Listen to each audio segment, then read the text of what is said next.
I healed the world. There you go. Ooh, pretty credits. I really wish that I didn't have to load back up the game to do one more EMF for the Platinum Trophy, which is kind of stupid. It must be that one. I saw an EMF table in there in his garage, so it must be that one, which is like, that's cute, but for the sake of like getting the Platinum Trophy and all, like, come on, Insomniac, you're really going to like keep one, literally just one trophy, technically two because it's linked to two different trophies, but you're really gonna make me reload the NG Plus for just to do one EMF thing and then be like, boom, now you have the Platinum. Like, are you for real? Come on. That's a little dumb. But, yeah, Marvel's Spider-Man 2, that did take about 2.5 hours, so I'm glad that I didn't go for 4 hours on Friday. We would have only had, like, 2 hours of stream today. But, yeah, dude, great game. Really, really good game. I'm gonna be honest, though. The Venom boss fight was a little bit of a letdown. Not a letdown, it didn't hit as hard as I thought it would. Like, I don't know. I feel like there should have been more really awesome cinematic moments. You had the moment where Venom was, like, flying up above EMF, and then, like, Miles and Peter were both punching him. But I was expecting, like... more cinematic actions, like, in the middle of the fights. But actually, the middle of the fights were a little annoying. Like, the Venom fight was definitely not my favorite boss fight in the game. Honestly, the Lizard boss fight was, like, the coolest boss fight. I feel like I love Tombstone here. That's fantastic. That's really good.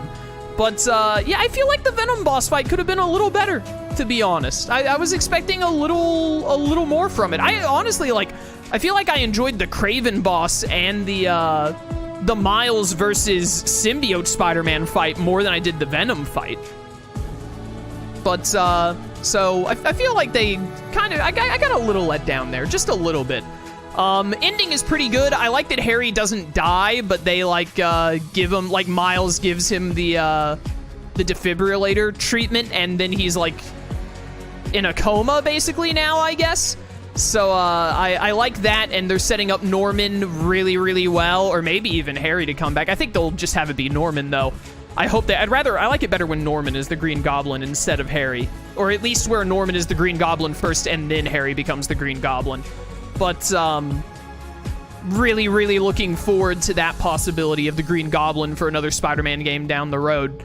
But, the Scream fight was really cool as well. That was, honestly, the Scream fight I liked more than I don't know, the Venom boss fight just didn't really, I didn't love it. It didn't get me as hyped as, like, most of the other boss fights for some reason. It just didn't feel as sick. But yeah. So that was a little bit of a letdown. My biggest letdown of the game in general, though, which I know a lot of other people have been saying as well, and I'm going to agree with them, my biggest letdown of the game is definitely before I talk about that, though, what they did with Mr. Negative was sick. I loved Mr. Negative becoming good and Miles being like, I don't forgive you, but I'm gonna, like, I can't just keep hating you or whatever. That was really great. Martin giving up his powers to, like, save Peter and all that and, like, try and make up for the wrongs he had done. Really good stuff, especially after everything they did with Mr. Negative in the first game. But the thing that disappointed me about the game the most is the length. We have nothing else to do but one EMF experiment, and then I've done everything in the game. So this game was like 25 hours for me, not just 25 hours for, like, the main story. It was 25 hours for me to 100% it. And when I started the game, I was doing a good amount of those random fights as well, where, like, when the fire cult was, like, setting tankers on fire and all that, like, I was, you know, I wasn't, like, speedrunning, basically. But I did, like, all of the optional trophies, even the, like, flying from one side of the map to the other and stuff like that. And the game at most is, like, 25 hours? It's a little disappointing, you know? Like, I'm not saying every game has to be like a JRPG, like 60+ hour length, but when a game is really good, like this one is, because it is really fun, the gameplay is great, and I love it, and it was a good time pretty much all the way through. I had there was an annoyance here or there, but, you know, what are you going to do? It's a video game. It's going to have a flaw here and there. But overall, the game was fantastic. But for the game to be over, like, completely, 100% and all, in just 25 hours, like, you know, if this was like an indie game, I'd be like, oh yeah, indie games are normally shorter and all that, but, like, is, you know, this is Sony first-party AAA. I expect, like, at least 30 hours for, like, the main story alone, let alone 100%. Oh, wait a minute. Post-credit scene?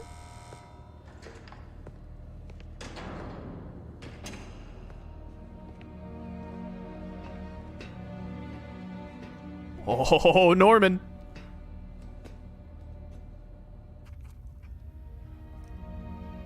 Octavius? Oh! What do you want?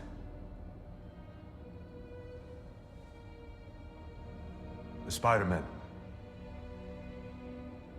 You know who they are, don't you? Why?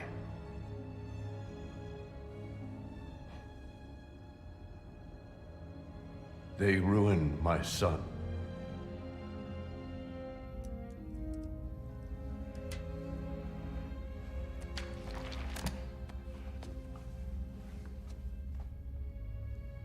Good. We all have to experience loss. Even you, Norman.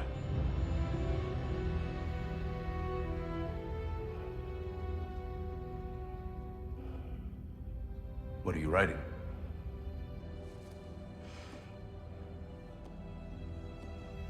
The final chapter. Oh, that was sick, dude. That was sick. Oh, I love Doc Ock. And Doc Ock was phenomenal in the first game. Oh, man. Good. But anyways, yeah, the game, it's like short. Like shorter than I would like. I wish that it was longer. It's like, it's a bit of a letdown that the game is so short. This better not be copywritten. I have streamer mode on. And someone in chat is saying, like, quality over quantity. I'd rather a game be great for 25 hours than taper off at 50. Hear me out, though. What if the game was great for 40 hours? Like, it's not like, oh, if a game is longer, then it must be worse. That's not how that works. The game could be fantastic and also be, like, 40 hours long. I should know. I played a lot of JRPGs that are, like, really great and go for much longer. So, it's not me saying that, like, the game is bad because it's short. The game is still really, really good. But the game could be better. It could be better if it wasn't so short. Because, this is like, you know, whenever you finish a game, you get the bitter... By the way, Baby Beluga, thank you for subbing to Tier 1 for 17 months. Greatly appreciated. Thank you very much. But, what was I saying? I was saying something.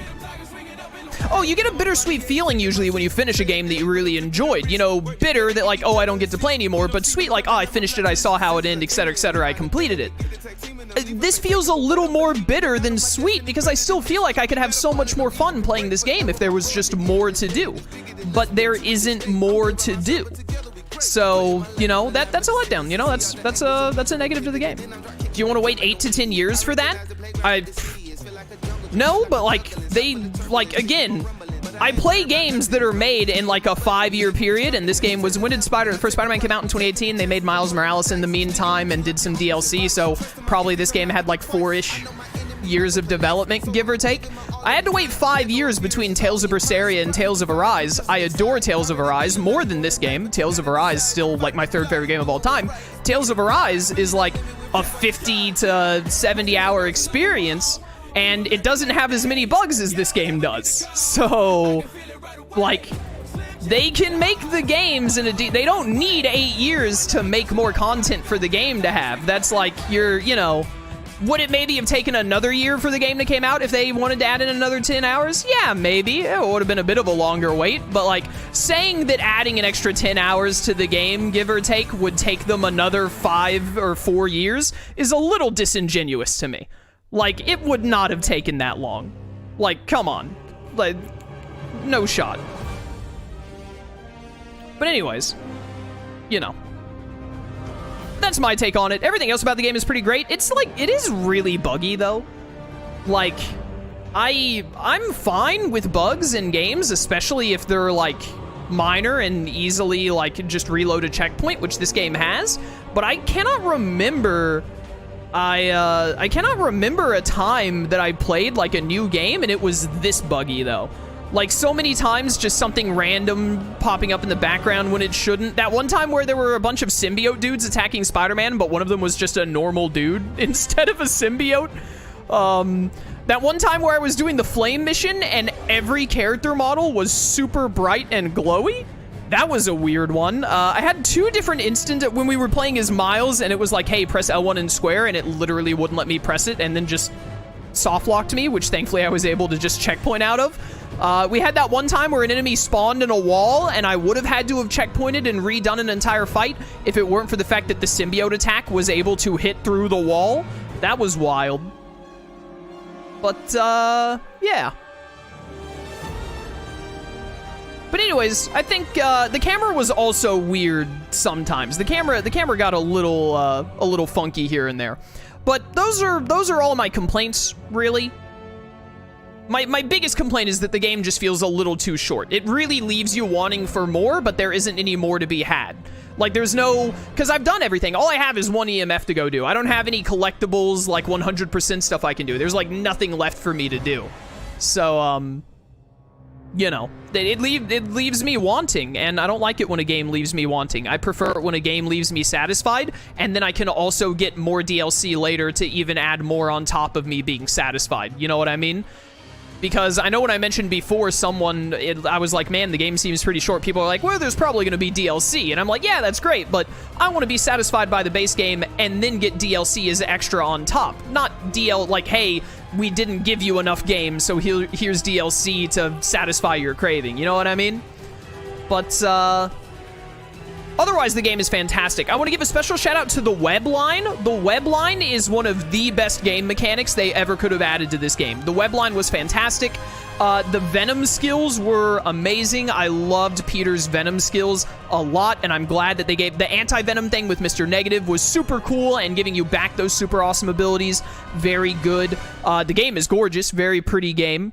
Oh, I also didn't really like the Mary Jane sections, but thankfully they were short. That one part where you had to find Doc Connors felt like it went on too long where I was playing as Mary Jane, but other than that, the Mary Jane sections were short, so I didn't really mind them, but I definitely could have gone without them in the game. I would have preferred more Spider-Man stuff.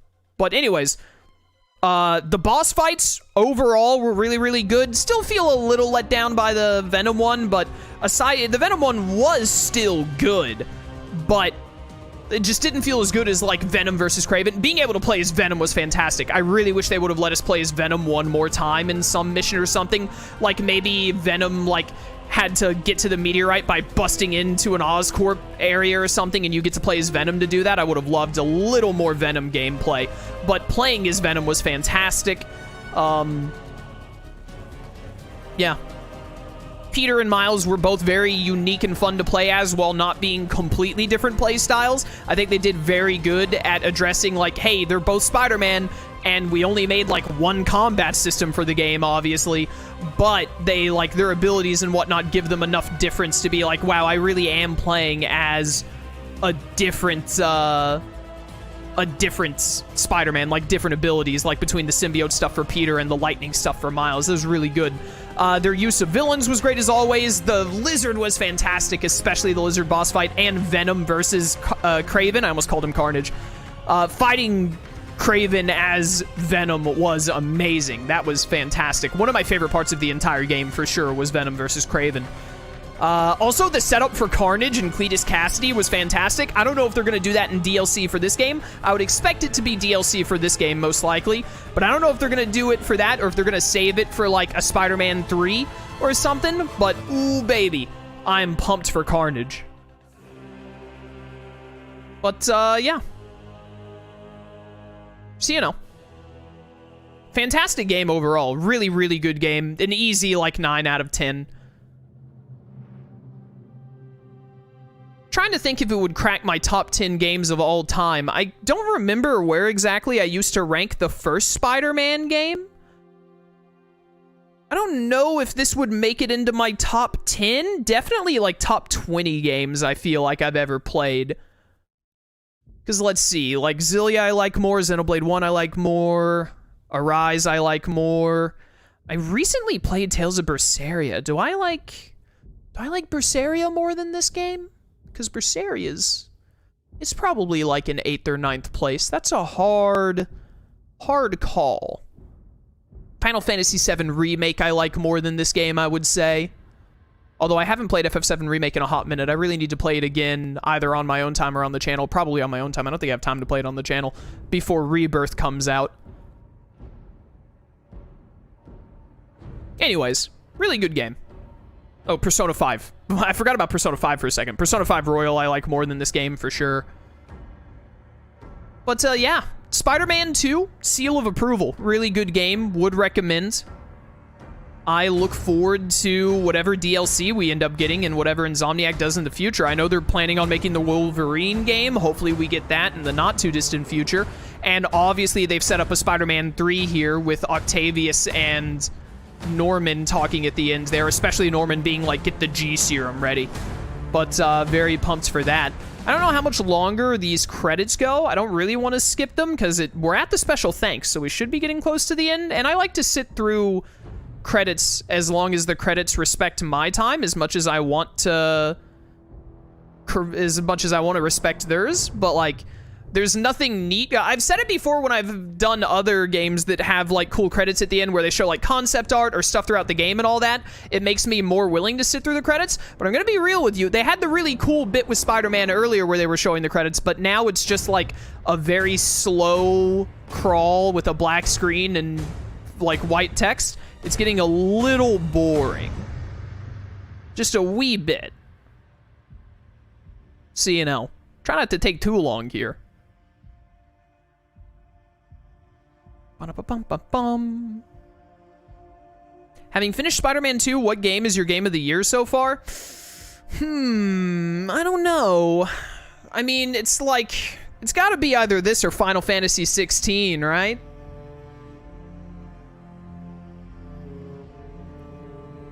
Final Fantasy 16 really let me down story-wise and character-wise in the last third of its gameplay, but its gameplay never let me down. Final Fantasy 16 was fun the whole way through. It was fun gameplay the entire time.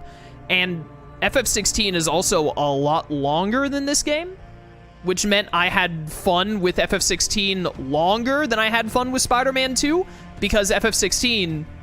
How long was FF16? Was it like 40 hours? I don't even remember. But, how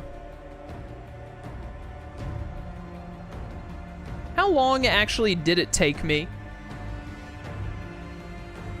I'm gonna look up. How long did it take me to finish FF16? How long was that playthrough?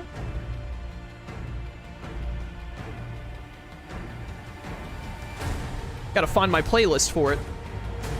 Where's my playlist for it? Oh, it was way longer than I thought. It was 194 parts. So...